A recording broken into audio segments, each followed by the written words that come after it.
slide en vous disant que pour faire cet intermède entre des propos qui sont des propos internationaux de Guy Marty et puis des logiques qui sont des logiques logement, qui sont avant tout des logiques locales, je vais vous faire un grand écart, mais on va quand même se focaliser sur la région Île-de-France. Alors pourquoi sur la région Île-de-France? C'est que d'abord, je vous ai beaucoup embêté ces dernières années avec l'analyse des marchés territoriaux et l'analyse des marchés locaux, comme l'a rappelé Guy, et que sur l'Île-de-France, il est en train de se passer beaucoup de choses et des interrogations qui sont des interrogations majeures. Et c'est vraiment le programme de travail qu'on se donne pour les 2 ans à venir, d'essayer d'y voir clair dans cette mutation de cette grande métropole internationale, qu'on l'appelle l'Île-de-France, la métropole francilienne, le Grand Paris, je ne sais pas. On va essayer de regarder ça un petit peu du point de vue sémantique, parce que derrière la sémantique se cachent des réalités économiques qui sont des réalités économiques très importantes. Voilà. Alors, d'abord, je vais vérifier que ça marche. Non, ça c'était le dernier. Non, c'est pas ça. C'est ici. Voilà, je l'ai. Voilà. Quels enjeux pour la métropole francilienne? Et je vais vous inviter donc à regarder 4 choses différentes. Premièrement, la région Île-de-France est une région à part. On va voir ce qu'on peut en tirer comme conséquence. Quelle est l'entité socio-économique pertinente pour approcher le problème du logement dans la région Île-de-France? Parce qu'on en parle beaucoup, mais on parle à chaque fois de choses différentes. Deuxièmement, c'est quoi la métropole du Grand Paris et qu'est-ce que ça apporte comme élément de solution à cette maîtrise du marché du logement de l'Île-de-France? Et enfin, la nouvelle nature de Paris dans tout ça, de Paris intramuros, puisque c'est là quand même que se passe l'essentiel des investissements. Alors, premièrement, la région Île-de-France. C'est très clair sur cette carte, qui est une carte qui est maintenant ancienne. Tout le monde a intégré la donne. Les besoins de la région Île-de-France sont largement supérieurs à la construction qui se réalise. Et c'est un des mots essentiels sur lesquels on s'échine depuis près de 10 ans, parce que ça fait 10 ans qu'on dit ça, 10 ans que tout le monde s'entend pour dire à moins de 65 000 logements à construire dans l'Île-de-France, c'est la catastrophe. On en construit entre 35 et 40 000. Et heureusement, on s'attaque à la structuration de la région Île-de-France, parce que manifestement, dans la région Île-de-France, telle qu'elle existe aujourd'hui, on ne sait pas résoudre le problème. Heureusement, est en train d'arriver une réforme territoriale, donc probablement, on va regarder la région Île-de-France pour enfin la mettre aux vraies dimensions qui sont celles où s'exerce le marché du logement et où on peut le résoudre. On va regarder ce que donne la carte administrative. Toutes les régions ont été touchées. C'est vers où, pardon? Toutes les régions ont été touchées, sauf la région Île-de-France. Donc, on est coincé avec cette insuffisance de construction par rapport aux besoins. On ne sait pas résoudre le problème dans l'Île-de-France telle qu'elle est. On a une grande réforme régionale et la première grande conclusion, c'est sur la région Île-de-France, on ne change rien. Alors, on a regardé longuement si le Champagne était mixable avec le Gewürztraminer, si les Picards étaient solubles dans la Flandre, etc. Mais la région Île-de-France, on ne change rien, tout va bien. Alors c'est quand même étonnant, parce que si je regarde en particulier ce graphique, je m'aperçois que si je prends toutes les grandes agglomérations urbaines, les leaders, ou depuis les leaders jusqu'aux déclinantes, on a partout, ou presque partout, sauf dans les déclinantes, un solde migratoire qui est un solde migratoire positif entre cette région et puis l'extérieur, sauf sur vraiment les déclinantes. Alors les déclinantes, vous voyez ce que ça peut être au fin fond de la Lorraine, au fin fond du Limousin. Et puis la région Île-de-France, eh ben, elle est déficitaire par rapport au reste des régions en termes de solde migratoire. Donc c'est une région manifestement en évolution catastrophique. Si je prends, j'ai pas eu le temps de faire le graphique, mais si je prends les raisonnements de Laurent Davzy, qui a beaucoup analysé les problématiques économiques des régions, je m'aperçois que le PIB de l'Île-de-France en moins de 15 ans est passé de 23% du PIB national à 28% du PIB national, ce qui est énorme, 5 points. Pendant que le revenu de l'Île-de-France, lui, passait de 23% du national à 21% du national, dans l'autre sens. Donc, quelque part, là encore, il y a des fuites. Ce n'est pas de l'immigration physique, le sol migratoire, c'est de l'immigration sur la richesse produite qui se déverse ailleurs et pas dans la région Île-de-France. Alors, je sais qu'il y a le problème des retraites dans tout ça, mais ça n'explique pas tout. Donc il y a vraiment quand même un problème de dimensionnement de cette région Île-de-France qui est manifestement pas traité. Donc que signifie la région Île-de-France aujourd'hui du point de vue du logement? Probablement pas quelque chose qui correspond à la moindre réalité. Peut-être que la réalité, c'est plutôt quand on regarde ce que un vrai géographe économiste qui fait une carte, ici le professeur Jacques Lévy, mais qui utilise les données de l'INSEE, fait pas de l'administratif, mais on regarde où se passent les échanges, comment s'organisent les échanges, quels sont les poids réels socio-économiques d'organisation de ce pays. On voit bien qu'ici, on a une Île-de-France, un marché de l'Île-de-France qui déborde largement les limites administratives, mais ça, manifestement, personne ne s'en est rendu compte. Personne ne se balade aux frontières de l'Île-de-France, dans les confins de l'Eure-et-Loir, de Lyon, de l'Oise, pour regarder les marais de parking qui existent au terminus des trains et qui, chaque matin, drainent de la population qui vient travailler sur l'Île-de-France, mais réside ailleurs.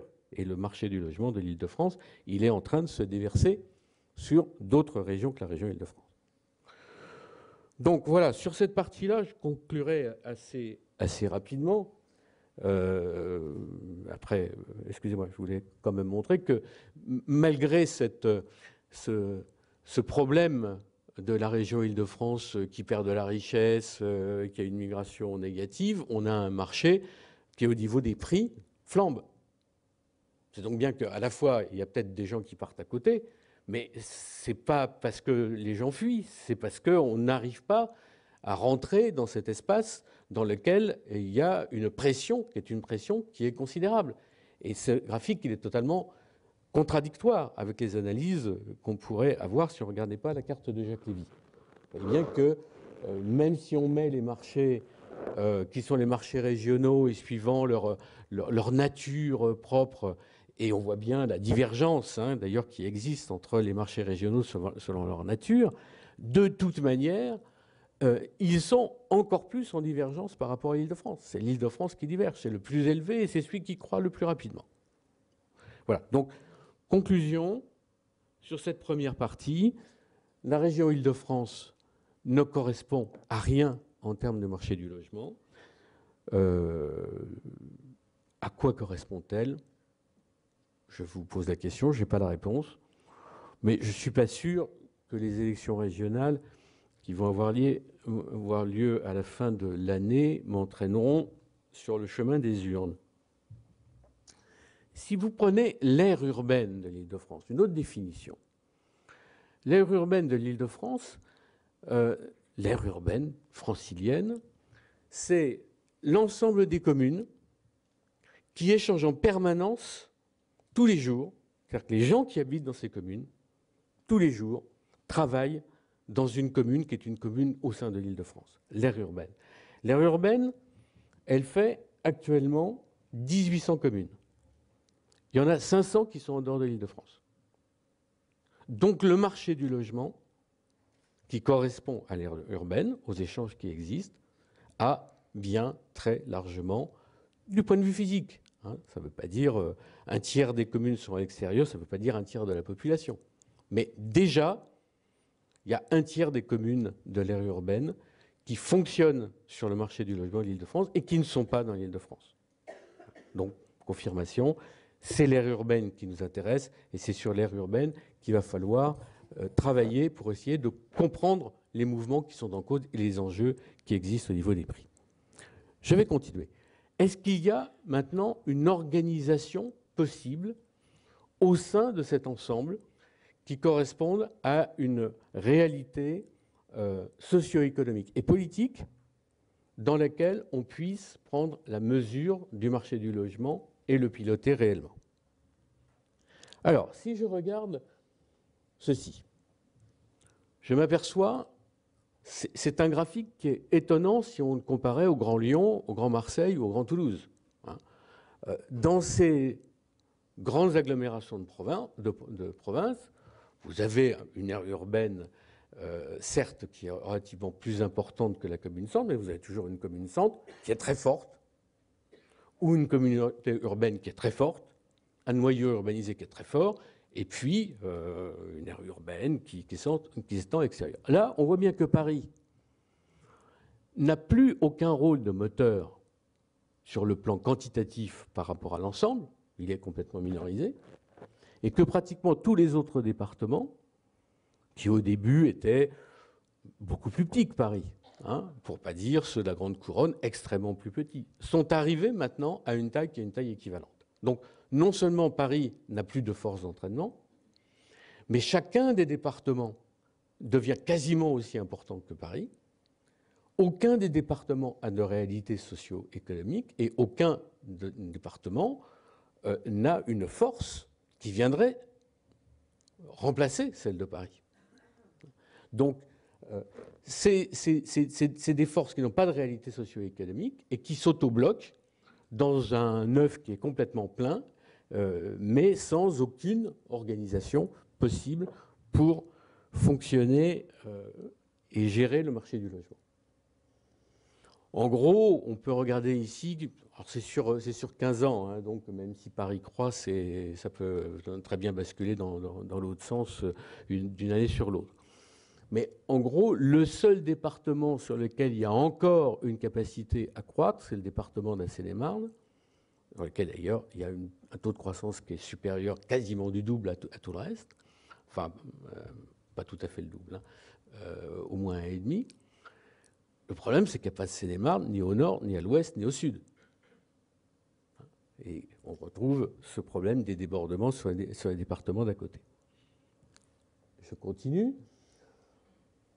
On voit bien aussi que dans cette organisation-là, on a à peu près des départements qui se tiennent, mais on a une flambée des prix, et une flambée des prix en particulier sur Paris et la Seine-Saint-Denis, pour des raisons qui sont des raisons un peu antagonistes. La Seine-Saint-Denis, c'est uniquement parce que les prix étaient très très bas au début, que se retrouve dans cette place-là. Sinon, vous avez Paris, qui est de plus en plus marginalisé, de plus en plus centre-ville, et qui flambe complètement, alors que les autres se tiennent à peu près dans un mouchoir, mais dans un mouchoir largement au-dessus de la moyenne nationale ou des moyennes des grands leaders régionaux des agglomérations de province. Et puis les loyers, c'est un petit peu la même chose. C'est pas la même échelle. On n'est pas à 300%, on est plutôt à 70%. Bon, on sait bien que les loyers ne suivent pas du tout l'envolée des prix sur la région parisienne. On retrouve le décrochage, mais on voit bien aussi le Paris qui devient de plus en plus une exception, une centre-ville qui flambe à l'intérieur d'une bouilloire qui, de toute manière, dérape en permanence par rapport à l'inflation. Voilà. Conclusion sur cette réalité de l'Île-de-France, et c'est une conclusion qu'on peut partager avec un certain nombre d'élus. On en parlait récemment avec Gérard Collomb et Patrick Braouzek. Autant entre Lyon et le Grand Lyon, il n'y a pas besoin de structuration intermédiaire, mais le Grand Lyon, c'est à peu près un département de la région parisienne. Deuxième grande agglomération, c'est à peu près ça. Grand Marseille, c'est pareil, 1,8 million à peu près, c'est plus grand que le Grand Lyon. Bon, il n'y a pas besoin de structuration intermédiaire. Sur l'Île-de-France, il y a besoin d'urgence d'une structuration intermédiaire. Des paquets de 1,8 million qui n'ont aucun sens socio-économique, avec une ville-centre qui est à peine plus grosse que chacun des paquets, ça ne peut pas fonctionner. Alors, on a créé la métropole du Grand Paris. Les élus se sont réunis, on réfléchit à la question. Encore une fois, ils n'ont rien touché à la région Île-de-France. Et ils ont décidé la création de la métropole du Grand Paris. Je rappelle la définition, pour les gens qui ne connaîtraient pas, ce n'est pas le Grand Paris. Le Grand Paris, dans l'acception habituelle, c'est plutôt l'aire urbaine, hein, comme à Marseille, comme à Lyon, etc. Ce n'est pas la région, ce n'est pas l'unité urbaine, qui est plutôt l'agglomération physique. C'est quelque chose qui est la somme de Paris et de la Petite Couronne, des 3 départements de la Petite Couronne. Alors, notons au passage qu'on nous dit que les départements n'ont aucun sens, sur le plan socio-économique, un héritage de l'histoire, mais on crée la métropole de Grand Paris en faisant un mécano de département. Donc, on ne traite pas du tout le sens. Que signifie la métropole du Grand Paris aujourd'hui? On s'aperçoit que la métropole du Grand Paris, c'est quelque chose qui n'a plus rien à voir avec Paris. Quasiment 3 fois plus gros. Donc il n'y a pas un Paris qui, quelque part, est le noyau qui va permettre d'animer la métropole du Grand Paris à une taille supplémentaire, ce que voulait Delanoë à un moment donné.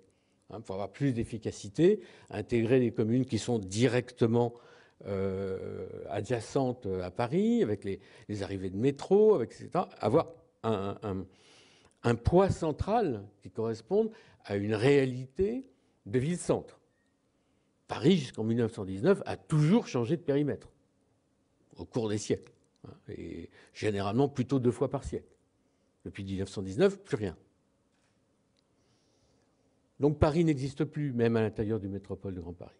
Mais la métropole du Grand Paris, ce n'est pas l'aire urbaine, ce n'est pas l'entité économique, ce n'est pas le marché du logement, c'est un petit peu plus de la moitié, et on ne tient pas compte là-dedans de la partie qui se déverse dans les départements adjacents. Puisqu'on est dans l'aire urbaine, excusez-moi, autant pour moi. Là, on a les départements adjacents, puisqu'on est sur l'aire urbaine et pas sur la région. C'est à peu près 1 million d'habitants, les départements adjacents. Mais voilà, on est à peine plus de la moitié et dans une relation binaire et, je dirais, quelque part radiale. C'est-à-dire qu'on pouvait avoir comme idée, est-ce qu'il faut, en plus de la partie centrale, plusieurs structures intermédiaires? Bon, Brauzek, Colomb, qui disent qu'il y a besoin d'une structuration intermédiaire, mais il faudrait qu'elle soit polycentriste. Il faudrait avoir des plaques qui équilibrent la ville-centre. Pas trouver une nouvelle ville-centre, mais trouver d'autres secteurs qui ont d'autres vocations, que la vocation muséale, historique, touristique, etc., mais en structure comme ça. Non, là, on a un nouveau paquet central, aggloméré, qui fait la moitié du point de vue de la population. Qu'est-ce qu'il a comme autre caractéristique? On voit bien que, en gros, il a une croissance qui est une croissance relativement importante, mais c'est quand même dans la Grande Couronne que se passe le plus de croissance, ce qui est normal. Donc, aujourd'hui, le problème du foncier, du développement de la région parisienne, c'est quand même la Grande Couronne, en termes de rythme. Est-ce que ça sera traité par la métropole du Grand Paris? Quand vous prenez cet indicateur que j'ai sorti, il est relativement important. Pourquoi la taille moyenne? C'est que vous voyez la taille moyenne de Paris, elle est très petite, elle est aux alentours de 2. Quand vous prenez la métropole du Grand Paris, on est à peine supérieur. On est à 2,20 à peu près. À Paris, on est même inférieur à 2. Alors que la Grande Couronne est nettement supérieure. Pourquoi? Parce que le problème des familles, qui est aussi celui de l'immigration dehors de la région Île-de-France, tant qu'on est Île-de-France, qu'on est un petit ménage, on va se loger, quand on fait les études, quand on a les premiers emplois, l'immigration dans l'Île-de-France, c'est quand on a une famille. Donc le problème de loger les familles, c'est un problème de la deuxième couronne. Ce n'est pas un problème de la partie centrale.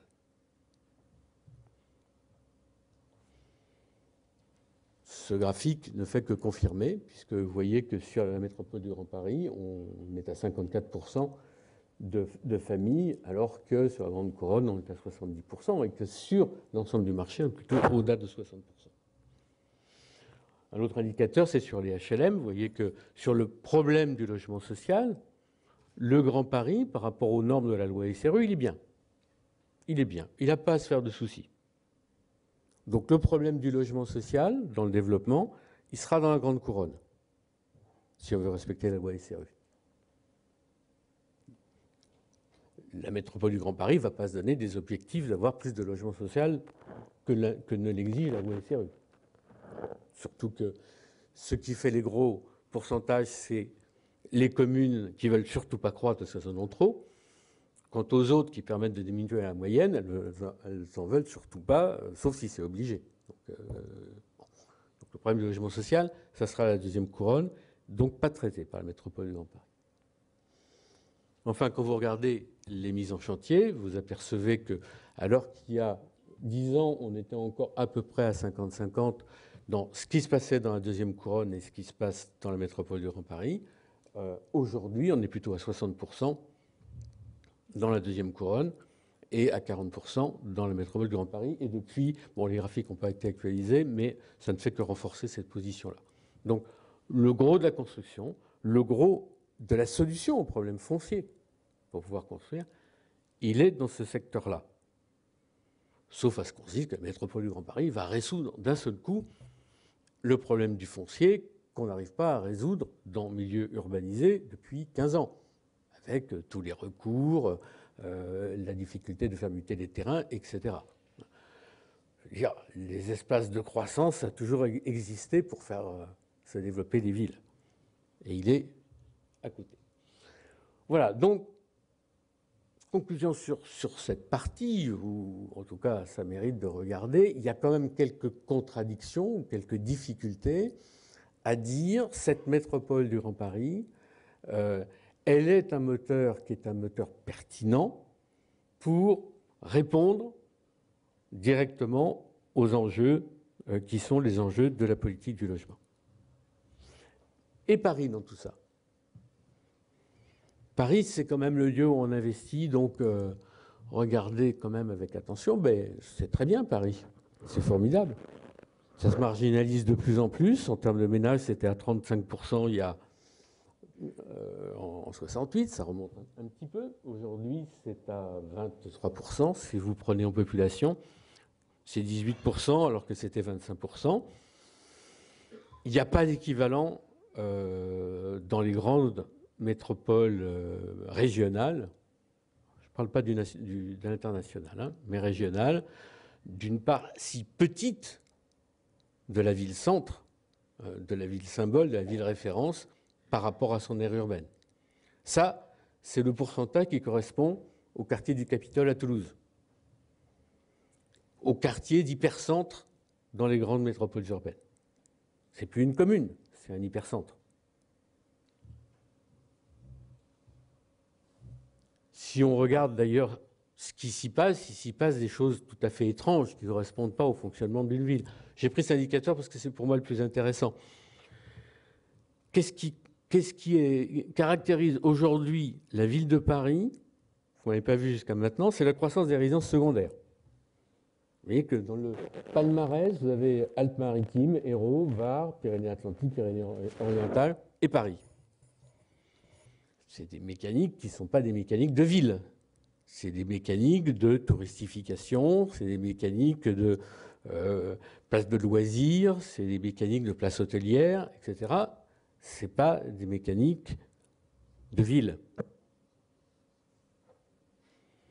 Si vous regardez avec tout ça, ce que font les prix, eh ben, les prix c'est très simple, comme il n'y a pas de construction de toute manière, ou très faiblement, on l'a vu tout à l'heure avec les 3000, ben, vous avez des prix non seulement qui sont plus élevés que partout, mais qui s'envolent.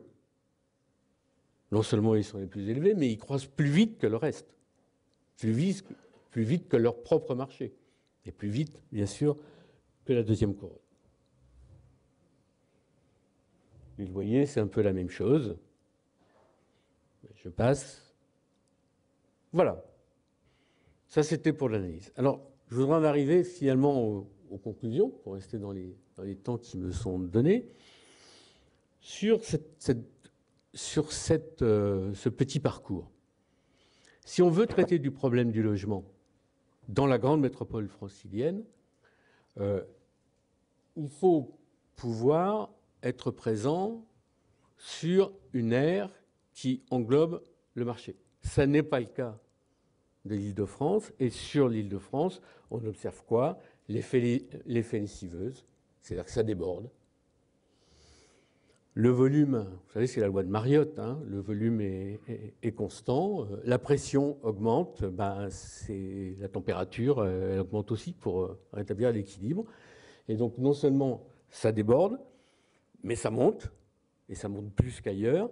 C'est Denis Papin, c'est voilà, la vapeur, et puis c'est l'effet lessiveuse. Donc il faudra bien qu'un jour, on se mette à travailler sur l'organisation d'un espace qui intègre la globalité, qui est la globalité du marché du logement. Creil, Dreux, Sens, autant de villes, Beauvais, qui fonctionnent avec le marché de la région parisienne et pas avec Lille, Dijon ou Orléans. C'est une évidence.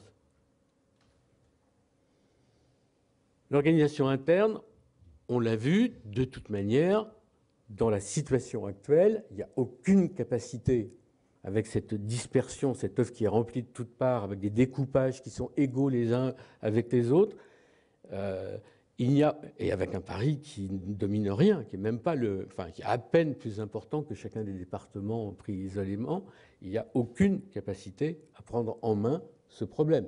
C'est ce qui fait d'ailleurs que personne n'a réagi sur le fait que la région Île-de-France soit un invariant dans les cartes qui ont circulé entre l'Assemblée nationale et le Sénat. Troisièmement, attention à la métropole du Grand Paris. On a vu les écueils.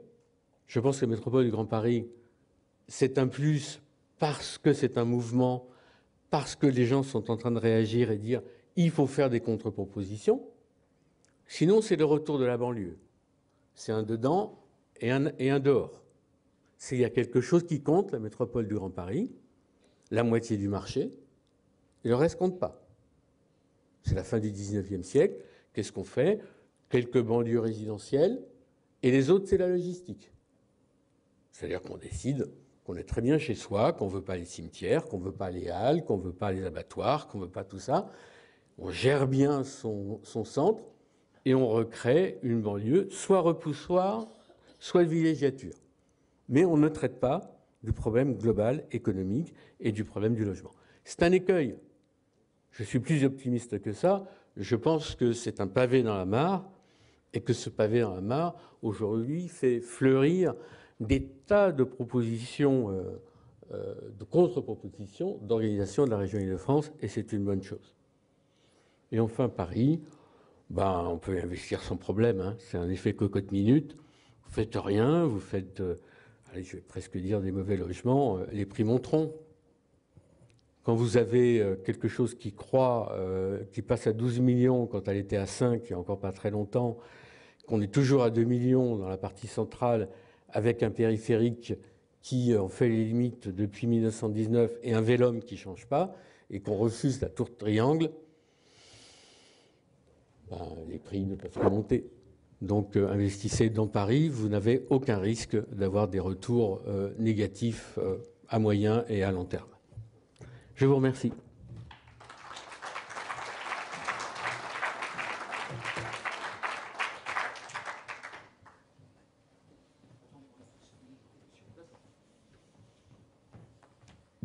Donc, excusez-moi, il peut y avoir des questions, bien sûr, voire des réponses. Bon.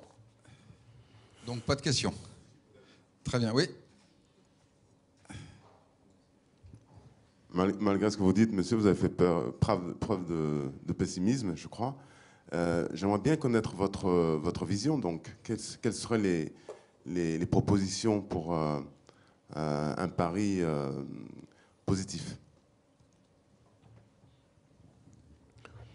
Enfin, je ne suis pas que négatif, puisque j'ai dit que la métropole du Grand Paris était, parce que c'est un pavé dans la mare et que ça amène à réfléchir, c'est quelque chose de positif.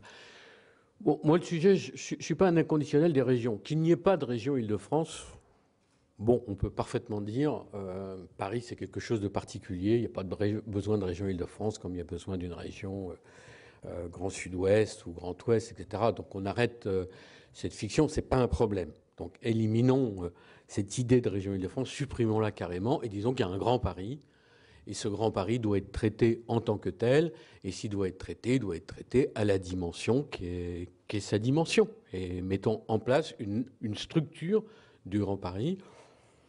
Ça peut être pour partie un transfuge des équipes des régions actuelles, mais en leur donnant des délégations qui couvrent, y compris par exemple le problème du logement, ce qui n'est pas le cas pour la région Île-de-France actuellement. Mais si on veut traiter le problème du logement, il faut bien qu'il y ait une structure qui soit au niveau du Grand Paris. Donc, supprimons la région, pourquoi pas, ou bien regardons une nouvelle région et remettons la carte sur le tapis, hein, pour se rapprocher un peu de ce que dit Jacques Lévy, de la réalité. Simplement, cette réalité, elle fait peur.